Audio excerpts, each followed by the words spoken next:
Sir पहले तो आपका बहुत बहुत स्वागत है हमारे न्यूज़ चैनल पे। शुक्रिया। सर सब मतलब कोई पुलिस बनना चाहता है, कोई आर्मी में जाना चाहता है, आपने टीचिंग क्यों चुनी?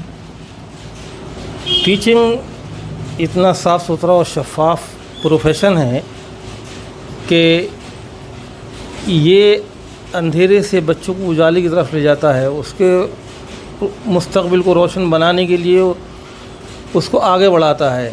और बच्चे को जब टीचर तालीम देता है तो उसके फ्यूचर के लिए बच्चे को वो देखता है कि इसका रुझान किधर है, तो उसी के अकॉर्डिंग वो उसको ढालता है।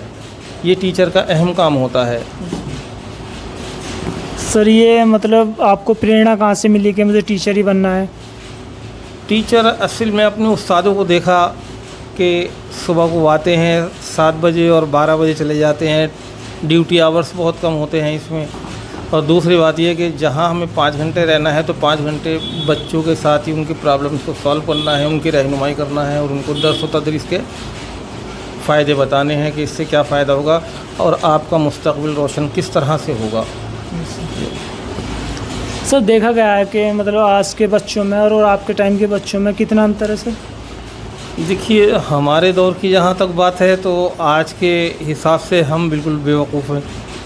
उसकी महज वजह यह है कि टीचर की शक्ल देखते ही हम डर जाया करते थे, बहुत ज़्यादा डर जाया करते थे। लेकिन आज का बच्चा जो है वो टीचर को मतलब वो नहीं करता कि मैं इनसे टेरराइज़ हूँ या ये मेरा कुछ कर लेंगे। तो बच्चों में ज़रा सा रुझान जो है वो मैं ये समझता हूँ कि ये कमी जो आई है वो सिर्फ मोबाइल की देन है। उनको इतना फ्रैंक कर दिया, उनको इतना डिसोबीडियंस कर दिया कि वो टीचर की जो वैल्यू होनी चाहिए, जो उनका एक मियार होना चाहिए उनकी नज़र में कि क्या है, उसमें ज़रा कुछ कमी नज़र आती है। तो सर इसके सुधार के लिए कुछ कहना चाहेंगे? सुधार के लिए यही है कि तालीम सबसे बड़ा ज़रिया है।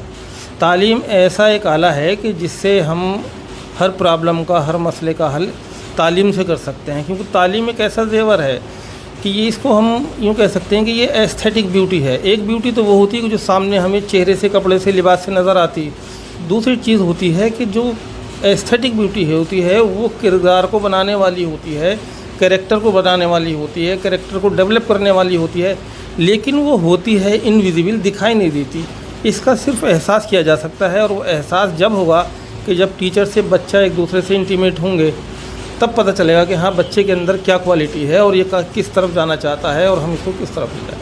सर मतलब हर साल 5 सितंबर को टीचर डे बनाया जाता है। जी बेटा। टीचर डे क्यों बनाया जाता है और किसके उपलक्ष्य में बनाया जाता है सर? अच्छा, यहाँ से गांधी जी के लिए 2 अक्टूबर है, जवाहरलाल 14 नवंबर जवाहरलाल नेहरू के लिए मनाया जाता है। इसी तरह से टीचर्स के लिए भी एक दिन रखा गया है और ये हमारे सर्वपल्ली राधाकृष्णन उनके जन्मदिन के उपलक्ष्य में, क्योंकि वो भी एक उस्ताद थे, इस वजह से इसको सेलिब्रेट किया जाता है।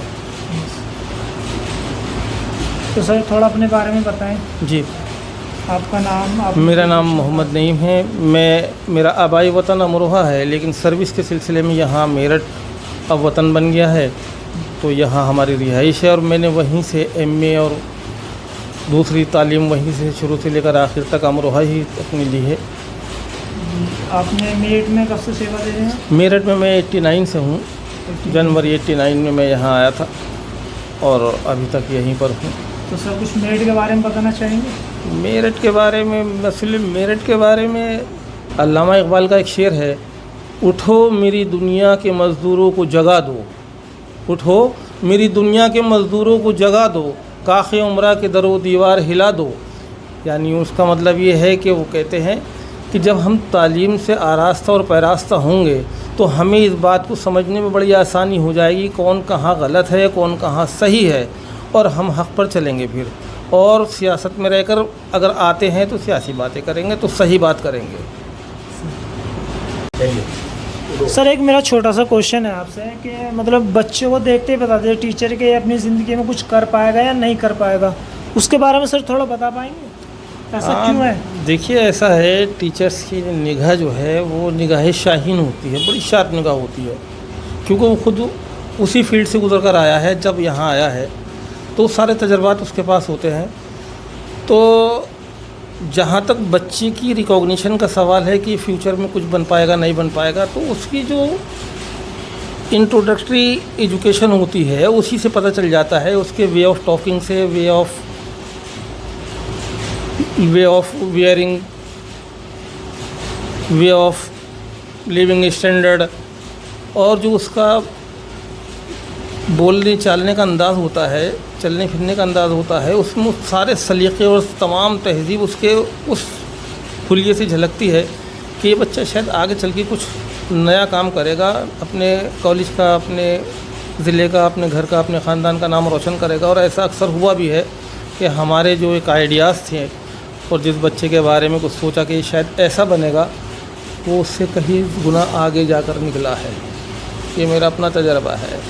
तो इधर बच्चे की लगन, इधर टीचर का उसकी तरफ रुझान ख़ास तौर से देना कि हाँ बच्चे में एबिलिटी है, इसमें क्वालिटी है, इसकी क्वालिटी को और उभरा जाए। तो इस तरह से बच्चा और टीचर दोनों एक दूसरे के इंटीमेट होते हैं और दोनों एक दूसरे के इशारे को समझते हैं कि सर ने क्या समझाया, क्या बताया, इन फ्यूचर में क्या बनूंगा और कैसे बनूंगा, इसके लिए वो रास्ता हमवार करता है टीचर, और बच्चा उसको फिर फॉलो करता है। और आगे जब फॉलो करता है तो उसके नतीजे इतने अच्छे निकलते हैं कि वो बच्चा तमाम ज़िंदगी भर टीचर को भी याद रखता है और टीचर उस बच्चे को याद रखता है कि इसने मेरा कहना माना, मेरी रहनुमाई में इसने ये काम करा और आज ये यहाँ तक पहुँचा है।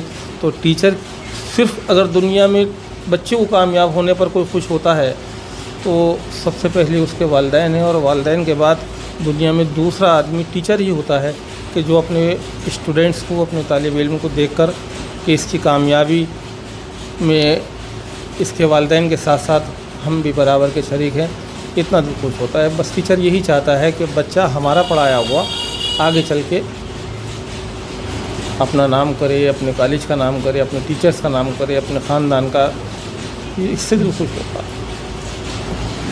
आज के लिए इतना ही। आज हम इस प्रोग्राम को एक शेर के साथ समाप्त करना चाहेंगे, तो सर एक शेर सुना दीजिएगा आप। शेर, अच्छा। हज़ारों साल नरगिस अपनी बेनूरी पे रोती है, हज़ारों साल नरगिस अपनी बेनूरी पे रोती है, बड़ी मुश्किल से होता है चमन में दीदावर पैदा। मैं इन अल्फाज के साथ अपनी बात को इख्तिताम करता हूँ। अल्लाह हाफ़िज़।